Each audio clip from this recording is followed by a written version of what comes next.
Welcome student, my self दीपक ठाकुर आप सभी बच्चों को इस नए लेक्चर में स्वागत करते हैं। चलिए स्टार्ट करते हैं। क्लास बीएससी या बीए कोई भी विद्यार्थी अगर मैथ ऑनर्स से कर रहे हैं, अगर बीए या बीएससी मैथ्स ऑनर्स से कर रहे हैं तो सेमेस्टर 1 के लिए है कौन सा चैप्टर है? तो मैट्रिक्स। जो यूनिट कौन सा में आता है? यूनिट किस में आता है? यूनिट 4 में आता है। किस में आता है? तो यूनिट 4 में आता है। देखिए यहाँ पे इससे पीछे वाले में सिस्टम ऑफ लीनियर इक्वेशन, उससे आगे टॉपिक आज डिस्कस करने वाले हैं। जिस टॉपिक का क्या नाम रहेगा? देखो ऑर्थोगोनल मैट्रिक्स। क्या रहेगा? ऑर्थोगोनल मैट्रिक्स एंड उसका कुछ प्रॉपर्टीज देख लेते हैं। क्या डिस्कस करेंगे? ऑर्थोगोनल मैट्रिक्स किसको कहा जाता है एंड उसका क्या प्रॉपर्टीज डिस्कस करते हैं। चलिए स्टार्ट करते हैं हम क्लास को। यहाँ पे लिखे हैं ऑर्थोगोनल मैट्रिक्स। आप कहिएगा सर जी ऑर्थोगोनल मैट्रिक्स किसको कहा जाता है? एकदम सरल भाषा में देखिए यहाँ पे किसको कहा जाता है। लिखे हैं a matrix is said to be orthogonal matrix. एगो मैट्रिक्स ऑर्थोगोनल कब होगा? A matrix is said to be orthogonal matrix. एगो मैट्रिक्स ऑर्थोगोनल कब होगा? लिखे हैं इफ ए का देखो यहाँ पे ए का ट्रांसपोज इनटू ए करने पर अगर आइडेंटिटी के बराबर होता है, इसका मतलब हो गया। देखिए लिखे हैं दैट इज ए का ट्रांसपोज करने पर अगर ए का ट्रांसपोज करने पर अगर उससे उसको फिर ए से गुना करने पर अगर क्या आइडेंटिटी के बराबर आ जाता है तो उसी को क्या कहा जाता है? Orthogonal matrix. इसी को क्या कहा जाता है? Orthogonal matrix. याद रखिएगा। या किसी कोई स्टूडेंट ऐसे भी लिख सकता है ए का ट्रांसपोज, या ए ऐसे भी लिख सकता है डैश का मतलब ट्रांसपोज या टी का मतलब ट्रांसपोज। अगर कोई मैट्रिक्स दिया हुआ उसका ट्रांसपोज करेंगे फिर उस मैट्रिक्स से गुना करेंगे, अगर उसका रिजल्टेंट अगर आइडेंटिटी आता है तो उसको क्या कहा जाता है? Orthogonal matrix. उसको क्या बोलिएगा? Orthogonal matrix. या जैसे कोई विद्यार्थी ऐसे लिखेगा, देखिए यहाँ पे ए इसके बाद ए का ट्रांसपोज करेगा, इसके बाद तब पर भी रिजल्टेंट अगर आइडेंटिटी आता है तो उसको क्या बोला जाता है? Orthogonal matrix. देखो ए इंटू ए का ट्रांसपोज करने पर अगर आइडेंटिटी के बराबर आ जाता है तो उसको क्या बोला जाता है? ऑर्थोगोनल मैट्रिक्स बोला जाता है। याद रखिएगा, फिर से ऑर्थोगोनल याद रखिएगा। A matrix is said to be orthogonal कब होगा? अगर ए का कोई भी मैट्रिक्स दिया रहेगा उसका देखो यहाँ पे ट्रांसपोज करने पर उसको उस मैट्रिक्स से गुना करने पर अगर आइडेंटिटी आता है रिजल्टेंट तो उसको क्या कहा जाता? Orthogonal matrix. याद रखिएगा। या तो कोई पहले ए लिखे तक बाद ट्रांसपोज करके दोनों को गुना करे, या ट्रांसपोज करके तब ए से गुना करे। रिजल्टेंट अगर आय आ जाता है तब पर भी आय आएगा तो उसको क्या कहेंगे? Orthogonal matrix. चलिए इस पे एग्जाम्पल डिस्कस करते हैं। प्रीवियस ईयर में पूछा गया है 2024 का क्वेश्चन, लेटेस्ट क्वेश्चन है। देखिए यहाँ पे लिखे हैं इफ फर्स्ट क्वेश्चन दिया ए बराबर कोई मैट्रिक्स दे दिया है, देन वेरीफाई दैट ए का ट्रांसपोज और इनटू ए का ट्रांसपोज इनटू ए इसके बराबर होगा आइडेंटिटी के बराबर। अगर आ जाता तो उसी को क्या बोला जाता? Orthogonal matrix. तो ऑर्थोगोनल हमको प्रूव करना है। देखिए यहाँ पे क्या करेंगे इसको। देखो दो हमको एलएचएस से चलना है। तो एलएचएस में हमको क्या दिया है? ए डैश इंटू ए का मतलब ए डैश का मतलब होगा ट्रांसपोज। तो दिया हुआ मैट्रिक्स का ट्रांसपोज कर लेंगे। पहले देखिए लिख लेंगे कॉस अल्फा साइन अल्फा, देखिए माइनस साइन अल्फा और क्या होगा? Cos alpha. देखिए इसका ट्रांसपोज करेंगे, ट्रांसपोज का मतलब डैश यहाँ पे लिखा हुआ, जो लिखा हुआ है डैश इंटू क्या होगा? ए जैसे है वैसे ही दे दीजिए। देखिए कॉस अल्फा साइन अल्फा, देखिए माइनस साइन अल्फा और क्या हो जाएगा? Cos alpha. हो गया। अब देखिए यहाँ पे ट्रांसपोज का मतलब रो को कॉलम में चेंज करना। देखिए यहाँ पे क्या हो जाएगा? Cos alpha sine alpha minus sine alpha और क्या हो जाएगा? Cos alpha. देखिए यहाँ पे इनटू, देखिए यहाँ पे ई है तो ए दे देंगे, ई ए मैट्रिक्स है तो ए मैट्रिक्स। देखिए कॉस अल्फा साइन अल्फा, देखिए माइनस साइन अल्फा और क्या हो जाएगा? Cos alpha. वैसे लिख दिए। अब ये दोनों को क्या करेंगे? गुना करेंगे। अगर गुना करने पर आइडेंटिटी मैट्रिक्स आ जाता तो उसको क्या बोलेंगे? Orthogonal matrix. तब क्या हो जाएगा?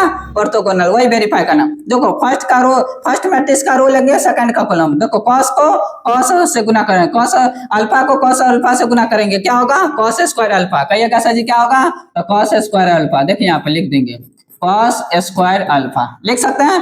देखिए यहाँ पे कॉस को कॉस से, आप इस दोनों को इससे गुना करें, माइनस माइनस क्या होगा प्लस, साइन को साइन से गुना करेंगे, साइन स्क्वायर अल्फा, गुना करके क्या करते हैं मैट्रिक्स को गुना करके जोड़ते हैं, तो क्या हो जाएगा साइन स्क्वायर अल्फा हो जाएगा। आप देखिए यहाँ पे फर्स्ट रो फर्स्ट कॉलम हो गया, फिर फर्स्ट रो सेकंड कॉलम, देखो कॉस को साइन से गुना करेंगे तो देखिए यहाँ पर क्या हो जाएगा कॉस अल्फा इंटू क्या हो जाएगा साइन अल्फा, जोड़ते जाएंगे। देखिए यहाँ पे इसके बाद क्या करेंगे, फिर कॉस अल्फा साइन अल्फा हो गया। देखिए यहाँ पे अब साइन इंटू कॉस लिखेंगे तो प्लस माइनस क्या होगा माइनस, तो माइनस क्या हो जाएगा sine alpha into cos alpha, यही हो जाएगा, हो गया। आप देखिए यहाँ पे क्या करते हैं, फिर सेकंड देखो फर्स्ट मैट्रिक्स का रो लेंगे, देखिए यहाँ पे रो लेंगे, सेकंड रो लेंगे और फर्स्ट कॉलम फर्स्ट कॉलम लेंगे इसका, देखो दूसरा मैट्रिक्स का, देखो साइन को कॉस से गुना करिएगा तो क्या होगा साइन इंटू, देखिए यहाँ पे तो क्या हो जाएगा sine alpha into cos alpha, देखो इस दोनों को गुना करिएगा तो प्लस माइनस माइनस हो जाएगा, तो यहाँ पे देखिए प्लस जोड़ते जाएंगे, माइनस क्या हो जाएगा देखिए cos alpha into into into क्या हो जाएगा इंटू माइनस साइन अल्फा, यही हो जाएगा। आप देखिए यहाँ पर क्या करते हैं, इसको प्लस माइनस करना चाहते हैं तो कर सकते हैं। अब देखो सेकंड मैट्रिक्स का रो, सेकंड मैट्रिक्स का क्या लेंगे रो, फर्स्ट मैट्रिक्स का क्या लेंगे रो, सेकंड मैट्रिक्स का कॉलम, साइन को साइन से गुना करेंगे तो क्या हो जाएगा यहाँ पे sine square alpha, plus cos को कॉस से गुना करेंगे तो क्या हो जाएगा कॉस स्क्वायर अल्फा।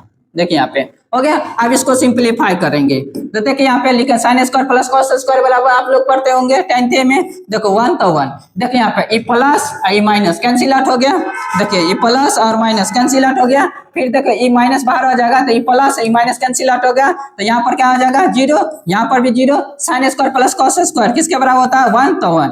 देखिए यहाँ पे अब देखिए यहाँ पे इसको 1 0 0 1 को क्या बोला जाता है आइडेंटिटी मैट्रिक्स नहीं बोला जाता है, तो आ गया RHS आ गया, देखो यहाँ पे RHS आ गया। अगर ए का ट्रांसपोज ए से गुना करने पर अगर आइडेंटिटी आ जाता है तो उसको क्या बोला जाता है मैट्रिक्स को, तो लिख देंगे सो ए मैट्रिक्स इज ऑर्थोगोनल मैट्रिक्स। क्या लिखेंगे, क्या लिखेंगे orthogonal matrix, matrix orthogonal matrix, यही तो प्रूव करना था आपको, हमें क्या ऑर्थोगोनल मैट्रिक्स याद रखिएगा। कहिएगा सर जी एक और एग्जांपल, चलिए अगला एग्जांपल की तरफ चलते हैं। देखिए दूसरा एग्जांपल लिखा है, इफ ए बराबर कोई मैट्रिक्स दिया हुआ है, कुछ भी दे सकता है, और देन वेरीफाई ए का ट्रांस, देखो यहाँ पर क्या कर रहा है ए का ट्रांसफर इनटू ए गुना करने पर क्या होना चाहिए आइडेंटिटी के बराबर होना चाहिए। देखिए कहिएगा सर में कैसे लिखें सर जी, देखिए यहाँ पे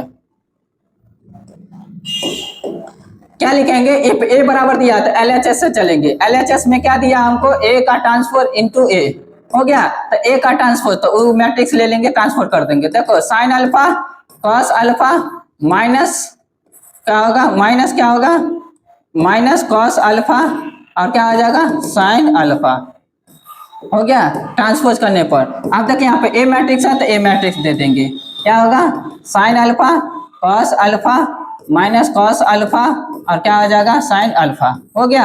आप देखिए यहाँ पे इसको रो ट्रांसपोज करेंगे, ट्रांसपोज को क्या मतलब रो को कॉलम में चेंज कर देंगे, तो कॉलम में चेंज कर देंगे, sine alpha cos alpha minus cos alpha और क्या आ जाएगा साइन अल्फा, हो जाएगा। और गुने देखिए यहाँ पे तो साइन अल्फा वैसे ही रहेगा, कॉस अल्फा वैसे ही रहेगा, माइनस कॉस अल्फा और क्या आ जाएगा साइन अल्फा, हो जाएगा। अब क्या करेंगे दोनों को गुना करेंगे, गुना करिएगा तो देखिए यहाँ पर कैसे आएगा, देख लीजिए गुना करें, फर्स्ट मैट्रिक्स का रो लेंगे सेकंड का कॉलम गुना करते हैं, साइन गुने साइन साइन स्क्वायर और देखो कॉस गुने कॉस कॉस स्क्वायर, तो माइनस माइनस तो प्लस हो गया, तो दोनों को जोड़ देंगे क्या आ जाएगा साइन स्क्वायर अल्फा प्लस क्या आ जाएगा कॉस स्क्वायर अल्फा, हो गया। अब देखो फर्स्ट मैट्रिक्स का फिर लो लेंगे सेकंड का कॉलम, तो साइन इंटू कॉस आगे कॉस इंटू साइन, देखिए यहाँ पे sine alpha into cos alpha minus plus, देखो यहाँ पे प्लस होता है मगर यहाँ पे प्लस माइनस क्या हो जाएगा माइनस हो जाएगा, ये डायरेक्ट लिख देते हैं। देखिए यहाँ पे या तो ऐसे लिख लीजिए प्लस देके, देखिए यहाँ पे cos alpha into sine alpha ऐसे लिख सकते हैं, हो गया। देखिए यहाँ पे, अब देखिए यहाँ पर क्या करेंगे, फिर से फर्स्ट मैट्रिक्स का सेकंड रो लेंगे, इसका फर्स्ट कॉलम लेंगे। देखो तो साइन इंटू कॉस, देखो साइन इंटू क्या हो जाएगा, cos, cos alpha into sine alpha plus, जोड़ते जाएंगे। अब देखिए यहाँ पे सेकंड का रो फिर सेकंड का कॉलम, तो कॉस इंटू कॉस, देखिए यहाँ पे फिर क्या करेंगे, कॉस इंटू कॉस, यहाँ पर अब साइन इंटू कॉस, तो माइनस साइन अल्फा इंटू क्या आ जाएगा, कॉस अल्फा। हो गया। अब देखिए यहाँ पे सेकंड मैट्रिक्स का फिर क्या करेगा, फर्स्ट मैट्रिक्स का सेकंड रो, और क्या होगा, फर्स्ट कॉलम सेकंड कॉलम इसका लेंगे। साइन, देखो कॉस को कॉस से गुना करेंगे, कॉस स्क्वायर, और देखिए यहाँ पे साइन को साइन से गुना करेंगे, साइन स्क्वायर, और दोनों को क्या करते हैं, जोड़ते जाएंगे, तो क्या हो जाएगा, यहाँ पर कॉस स्क्वायर अल्फा प्लस क्या हो जाएगा, साइन स्क्वायर अल्फा हो जाएगा। हो जाएगा। अब देखिए यहाँ पे आप लोग 10th में पढ़े होंगे, sine square plus cos square बराबर क्या था, 1 तो 1। देखो ये प्लस और माइनस कैंसिल आउट हो गया। देखिए यहाँ पे हो गया ना कैंसिल आउट। देखिए यहाँ पे ये प्लस ये माइनस कैंसिल आउट हो गया, तो यहाँ पर क्या बचा, 0, यहाँ 0, और यहाँ पर क्या बचा, 1। तो देखो यहाँ पे 1 0 0 1, इसको क्या बोला जाता है, आइडेंटिटी मैट्रिक्स बोला जाता है। तो देखिए यहाँ पे यही तो RHS दिखाना था, देखो आ गया, लिख देंगे प्रूफ।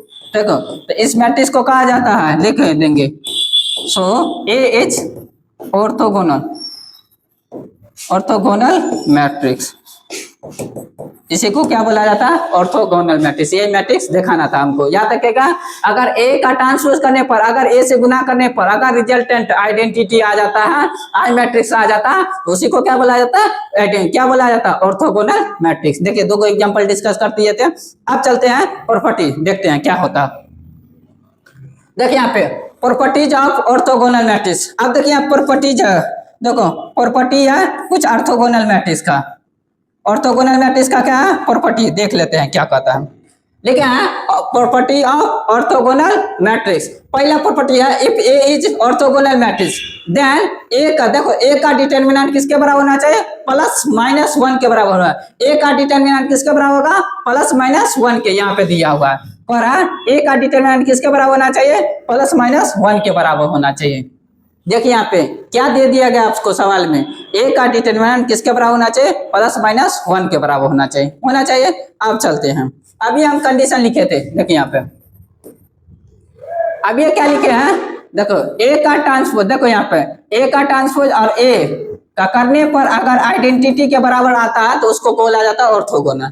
अब दोनों तरफ डिटरमिनेंट का साइन लेंगे, तो देखो यहाँ पे ए का इसका डिटरमिनेंट हो जाएगा, इसका भी डिटरमिनेंट हो गया, किसके आइडेंटिटी को डिटरमिनेंट लिख लेंगे। देखो आइडेंटिटी का डिटरमिनेंट करिएगा, देखो यहाँ पे आइडेंटिटी मैट्रिक्स का डिटरमिनेंट निकालिएगा। देखो यहाँ पे तो आइडेंटिटी का 1 0 0 1, इसका डिटरमिनेंट लेके तो ए को 1 से गुना कर 1 माइनस 0 बराबर कितना हो जाएगा, 1 हो जाएगा। देख लीजिए निकाल लेंगे। अब देखो यहाँ पे कोई ट्रांसपोज रहता है, उसका डिटरमिनेंट निकालते हैं तो ये किसके बराबर होगा, ए डिटरमिनेंट के बराबर हो जाता है।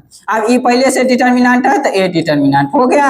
अब देखिए आइडेंटिटी का इसका डिटरमिनेंट कितना निकला, 1 तो 1 हो गया। अब देखो दोनों को गुना करेंगे तो ए डिटरमिनेंट का क्या हो जाएगा, होल स्क्वायर, किसके बराबर होगा, 1 के। स्क्वायर को उधर ले जाएंगे, देखिए यहाँ पे स्क्वायर को क्या करेंगे, उधर ले जाएंगे, स्क्वायर को उधर ले जाएंगे। देखिए यहाँ पे स्क्वायर को उधर ले जाएंगे तो क्या होगा, डिटरमिनेंट रूट अंडर क्या हो जाएगा, 1 हो जाएगा। अब प्लस माइनस देता है 1, तो यही तो हमको अति करना था, दिखाना था। क्या होगा, याद रखिएगा आज से, ए इफ ए इज ऑर्थोगोनल, कोई भी मैट्रिक्स रहेगा उसको ऑर्थोगोनल, देखो यहाँ पे कैसे दिखाएंगे, ऑर्थोगोनल रहेगा तो ए का डिटरमिनेंट हर हमेशा क्या होता है, प्लस माइनस 1 के बराबर होगा, प्लस माइनस 1 के बराबर होगा। देखिए प्रूव करके भी दिखा दिए, याद रखिएगा। चलिए सेकंड प्रॉपर्टी देखते हैं हम। देखिए यहाँ पे सेकंड प्रॉपर्टी कह रहा द सम, देखिए यहाँ पे लिखा है सम ऑफ स्क्वायर, सम का मतलब जोड़, स्क्वायर का मतलब जिसका क्या होगा, स्क्वायर से होगा, रो जितना उतना ही कॉलम। देखो ऑफ एलिमेंट, कोई भी स्क्वायर मैट्रिक्स दिया जिसका एलिमेंट ऑफ एनी रो या कॉलम, या तो रो या तो कॉलम, दोनों में से कुछ भी, रो और कॉलम। देखो ऑफ ऑर्थोगोनल मैट्रिक्स किसके होगा, 1 के बराबर। या तो दो मैट्रिक्स, इसका मतलब हो गया कोई भी स्क्वायर मैट्रिक्स दे जाएगा उसको जाना क्या करेंगे, सम करने पर अगर 1 आता क्या होना चाहिए, कोई भी कॉलम या रो को सम करने पर ऑर्थोगोनल कितना होना चाहिए, 1 होना चाहिए। ऑर्थोगोनल मैट्रिक्स कितना निकलेगा, रिजल्टेंट 1 होना चाहिए, याद रखिएगा। देखिए यहाँ पे आप कहिएगा सर जी एग्जाम्पल इफ ए बराबर लिखे हैं, समझ गया। इसका आप करेंगे, कोई भी रो या कॉलम को उठा लीजिए, इस दोनों को रो को उठाएंगे, देखो यहाँ पे इस दोनों को उठाएंगे, हो गया। अब देखो यहाँ पे कॉस को कॉस से गुना करेंगे तो क्या हो जाएगा, रो और कॉलम उठा सकते हैं, तो कॉस स्क्वायर हर हमेशा क्या है, जोड़े प्लस। देखो साइन को साइन से गुना करेंगे तो क्या हो जाएगा, परा ना सम, सम करा ना तो जोड़ते जाएंगे, साइन को साइन से गुना करेंगे, देखो साइन थीटा का हो जाएगा होल स्क्वायर, देखो कॉस थीटा का होल स्क्वायर, यहाँ पे क्या हो जाएगा कॉस स्क्वायर थीटा, अब प्लस क्या होगा साइन स्क्वायर थीटा। अब ये किसके बराबर होता है, 1 के, 1 के होता है ना, तो यही हो गया। देखो यही तो हमको दिखाना था, क्या कर रहा है, दो मैट्रिक्स का सम करने पर, एलिमेंट को सम करने पर, सम करके स्क्वायर करने पर, अगर रो या कॉलम, कोई भी रो या कॉलम को सम करने पर, स्क्वायर करने पर अगर 1 आ जाता है तो ये क्या होगा, ऑर्थोगोनल मैट्रिक्स होगा। याद रखेगा। आप कहिएगा सर जी इससे भी तो कर सकते थे, आपको किसी का मन करे पहले इससे लेना है तो साइन स्क्वायर, देखो यहाँ पर क्या लिख सकते हैं, माइनस साइन, देखो थीटा का क्या हो जाएगा, होल स्क्वायर हो जाएगा, दो गुना करिएगा, plus cos square, cos theta का क्या हो जाएगा, होल स्क्वायर, तो क्या हो जाएगा ये साइन स्क्वायर थीटा प्लस क्या हो जाएगा कॉस स्क्वायर थीटा। देखिए यहाँ पे तो क्या हो जाएगा 1 हो गया ना, तो ऑर्थोगोनल क्या हो जाएगा, देखिए यहाँ पे ऑर्थो 1 निकल जाएगा तो वही क्या कहलाएगा, ऑर्थोगोनल मैट्रिक्स। याद रखिएगा। आप लोग को प्रॉपर्टी समझ में आ गया होगा, ऑर्थोगोनल मैट्रिक्स भी समझा दिए। तो आज के लिए इतना ही, फिर मिलते हैं नेक्स्ट क्लास में, अगला टॉपिक डिस्कस कर लेंगे। Thank you.